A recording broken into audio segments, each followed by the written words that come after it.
భారత్ దెబ్బకి పాక్ విలవిల్లాడిపోతోంది. నీటి కోసం పాకిస్తాన్ ప్రజలు కటకటలాడిపోతున్నారు.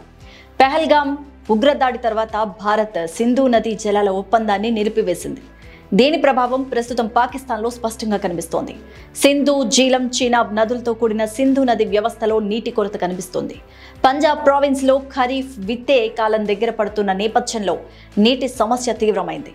పాకిస్తాన్లోని రెండు ముఖ్యమైన ఆనకట్టలు సింధు నదిపై ఉన్న తర్బెల్లా, జీల్ నదిపై మంగ్లాలో నీరు తగ్గిపోతున్నట్టు అక్కడి అధికారులు చెబుతున్నారు.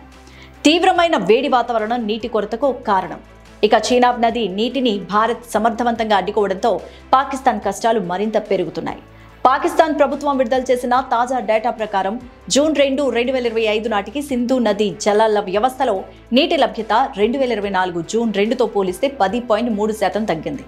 నైరుతి రుతుపవనాల ప్రారంభానికి ఇంకా కనీసం 4 వారాల సమయం ఉన్నందున రాబోయే వారాల్లో ఈ పరిస్థితి మరింత దిగజారవచ్చని తెలుస్తోంది. మరి ఇప్పటికైనా పాకిస్తాన్ తోక ముడుస్తుందా, పీఓకేని భారత్లో కలిపేస్తుందా అనేది వేచి చూస్తున్నారు.